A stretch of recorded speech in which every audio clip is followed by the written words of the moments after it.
सर्वेभ्यो नमो नमः। बच्चों, इसके पहले वाले वीडियो में हमने संधि देखा था और उनके प्रकार देखे थे। उनके प्रकारों में दीर्घ संधि देख लिया था। अब इसके पश्चात हम गुण संधि, वृद्धि संधि, यण संधि, अयादि संधि, पूर्व रूप संधि देखेंगे। सर्वप्रथम हम उनके सूक्त देख लेते हैं सभी संधियों के। दीर्घ संधि का सूक्त था अकः सवर्णे दीर्घ। गुण संधि का सूक्त है आदें गुण। वृद्धि संधि का सूक्त है वृद्धिरादेच संधि। यण संधि का सूक्त है इको यणाची। अयादि संधि का सूक्त है एचो अयावायावः। पूर्व रूप संधि का सूक्त है ईढ़ पदांता दति। बच्चों, ये हुआ संधि और उनके सूक्त। बच्चों, आपको एग्जाम में पूछा जाता है, कुछ शब्द दे दिए जाते हैं, उसमें पूछा जाता है कि ये किस संधि का है, आप पहचान कीजिए। तो हम इनकी पहचान एक बार बता देते हैं। सबसे आसान तरीका कि कौन सी किस संधि का है की पहचान है। जैसे दीर्घ संधि होगा तो जहाँ पर बड़ा आ, बड़ी ई, बड़ा ऊ, बड़ी री दिखेगा बीच में शब्द के, तो वो कौन सी संधि होगी? दीर्घ संधि होगी। ठीक है। अब हम देखते हैं गुण संधि। गुण संधि की पहचान होगी जहाँ पर एक मात्रा जैसे ए, ओ, और अल आए बीच में, तो ये कौन सी संधि होगी? गुण संधि होगी। वृद्धि संधि की पहचान है जहाँ पर दो मात्रा जैसे आय और आव आता है, तो कौन सी संधि होगी? वृद्धि संधि। जैसे मात्राओं में भी वृद्धि हो जाती है, आय और आव। ठीक है, तो ये क्या होगी? वृद्धि संधि के हो जाएगी। ठीक है।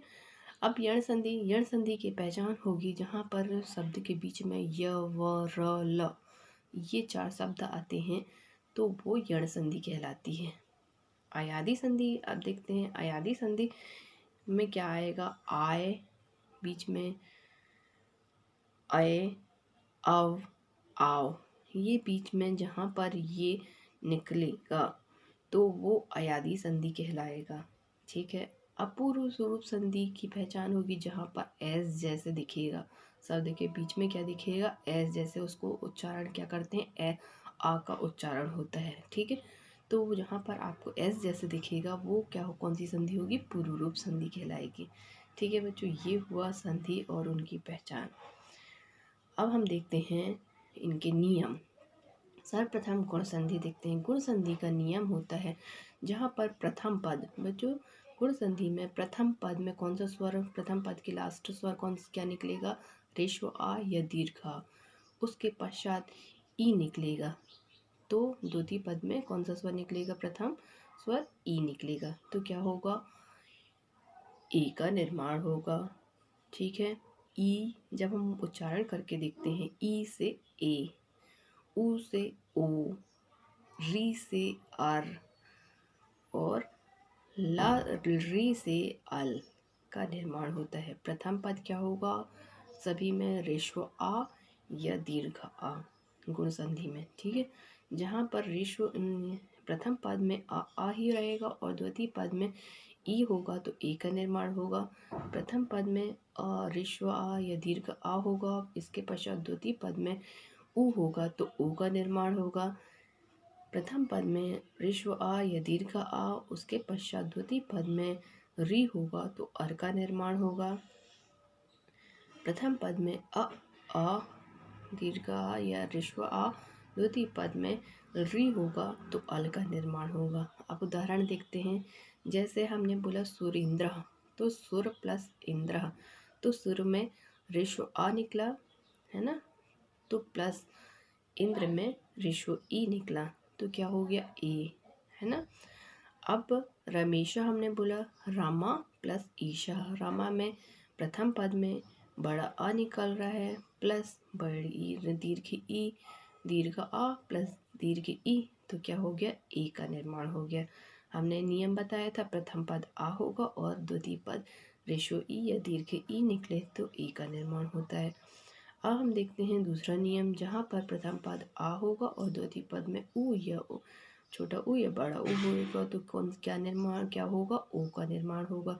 अब हम एग्जाम्पल देखते हैं। जैसे सूर्योदय, सूर्य प्लस उदय, तो सूर्य में अ निकल रहा आ स्वर प्लस ऊ, उदय में रेशो ऊ निकल रहा, तो क्या हो गया? ओ का निर्माण हो गया। तीसरा नियम हमने देखा था, प्रथम पद आ होगा, द्वितीय पद री होगा तो अर होगा। जैसे देवर्षि, देव में आ निकल रहा और री है, दूसरे पद में कौन सा स्वर निकल रहा? री निकल रहा, तो क्या हो गया देवर्षि। चौथा नियम हमने देखा था, प्रथम पद आ होगा, और दूसरे द्वितीय पद री होगा, तो क्या होगा अल हो जाएगा। जैसे हम बोलते हैं तवलकारा, तो तव में कौन सा स्वर निकल रहा, आ स्वर निकल रहा, और रिकारा में री निकल रहा, तो ठीक है, तो क्या हो गया तवलकारा। ये बच्चों ये हमने गुण संधि देखा। अब हम आते हैं वृद्धि संधि। वृद्धि संधि पर क्या पहचान बताए थे बच्चों, जहाँ पर आए और आओ है ना निकलेगा, तो वो कौन सी हो जाएगी वृद्धि संधि। तो जहाँ पर प्रथम पद में क्या होगा, इसमें भी वृद्धि संधि में प्रथम पद में क्या होता है, ऋस्व आ या दीर्घ आ होगा, उसके पश्चात ए या आय हो तो क्या होगा आय बनता है, ठीक है।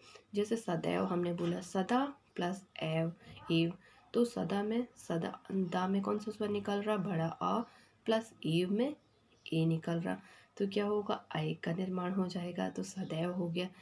एक और उदाहरण देख लेते हैं, जैसे तवैव, तव प्लस एव, तव में ऋस्व आ निकल रहा प्लस एव में ए निकल रहा, तो आय हो गया। इसी प्रकार दूसरा नियम है, जहाँ पर प्रथम पद में ऋस्व आ या दीर्घ आ आए और द्वितीय पद में ओ या औ आए, तो क्या होगा औ का निर्माण होगा। जैसे उदाहरण देख लेते हैं, जैसे महौषधि, महा प्लस औषधि, महा में दीर्घ आ प्लस ओ का निर्माण हो रहा है, तो क्या हो जाएगा दीर्घ आ प्लस ओ मिलके आओ का निर्माण होगा, तो महौषधि हो गया, ठीक है। अब हम आते हैं यण संधि। यण संधि में बच्चों क्या पहचान बताई थी, जहाँ पर य व र ला ये निकलता है, तो आपको समझना है यण संधि। अब उदाहरण देख लेते हैं, जैसे प्रथम पद, इसमें बच्चों एक चीज़ और बताती हूँ, दीर्घ संधि से दीर्घ संधि, गुण संधि, वृद्धि संधि में प्रथम पद आ निकलता है, ठीक है। और अब हम यण संधि देख रहे हैं, प्रथम पद आ नहीं रहेगा, प्रथम पद में क्या रहेगा ई उ री र, तो ये क्या होगा यण संधि। प्रथम पद में ई से या बनेगा, उ से वा बनेगा, री से रा बनेगा, री से ला बनेगा। प्रथम पद में ई उ री रा होगा और द्वितीय पद कोई भी भिन्न स्वर निकले तो वहाँ पर हम ये परिवर्तन कर देते हैं, जैसे य व र ला। प्रथम पद में ई ऋस्व ई या दीर्घ ई होगा और द्वितीय पद कोई भी भिन्न स्वर होगा, तो या का निर्माण होता है। तो जैसे इत्यादि, तो इति प्लस आदि, तो क्या हो गया या, इति ती में छोटी ई प्लस आदि में दीर्घ आ निकल रहा, तो क्या बन गया या, तो इत्यादि हो गया, ठीक है। अब हम देखते हैं दूसरा नियम, जहाँ पर प्रथम पद उ ऋस्व उ या दीर्घ उ प्लस द्वितीय पद में कोई भी भिन्न स्वर आए तो वा का निर्माण होता है। जैसे हमने बोला स्वागतम, सु प्लस आगतम, तो क्या हो गया स्वागतम, तो सु में छोटा उ ऋस्व उ प्लस आगतम में दीर्घ आ निकल रहा है, तो वा का निर्माण हो गया, तो क्या हो गया स्वागतम। अब तीसरा नियम देखते हैं, प्रथम पद री होगा और द्वितीय पद में कोई भी भिन्न स्वर निकलेगा तो क्या होगा रा का निर्माण हो गया, ठीक है। जैसे हम बोल रहे हैं मातृपदेशः, तो मातृ री प्लस उपदेशः में कौन सा स्वर निकल रहा उ, री प्लस उ मिलके क्या हो गया र, तो मातृपदेशः हो गया। चौथा नियम है री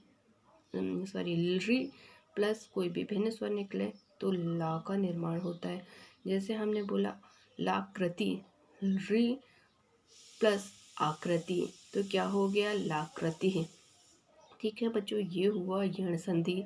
यण संधि की क्या पहचान है, य व र ल, जहाँ पर बीच में निकले तो क्या हो गया यण संधि। अब हम आते हैं अयादी संधि। अयादी संधि की क्या पहचान है बच्चों, जहाँ पर आए आए आव आव निकले तो ये कौन सी संधि होगी अयादी संधि। इसमें प्रथम पद ए निकलेगा, ए प्लस कोई भी भिन्न स्वर निकलेगा तो क्या होगा आए। जैसे नए नयन, तो हमने बोला ने प्लस अयन, तो नयनन नयनम हो गया, तो ने प्लस अनम, ए प्लस अ निकला तो क्या हो गया नयनम।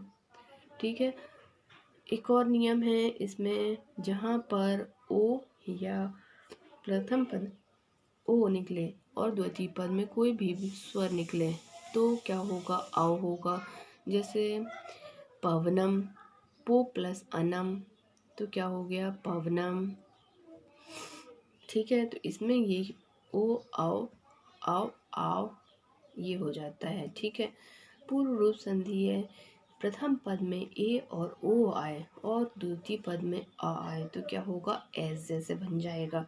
तो जैसे हम बोलते हैं जैसे विष्णु आत्र, तो विष्णु में कौन सा स्वर निकल रहा सॉरी ओ निकल रहा है, विष्णु में ओ प्रथम पद में और द्वितीय पद में आ निकल रहा है तो क्या हो गया विष्णु आत्र। एक और है उदाहरण लिख लेते हैं, जैसे हरे यात्र, हरे में ए निकल रहा और द्वितीय पद में आत्र में अ निकल रहा स्वर तो क्या हो गया हरे यात्र। ठीक है बच्चों, ये हुआ संधि कौन कौन सी स्वर संधि के 6 प्रकार और उनके उदाहरण। अगर यह वीडियो आपको अच्छा लगे तो लाइक शेयर सब्सक्राइब कीजिए। धन्यवाद।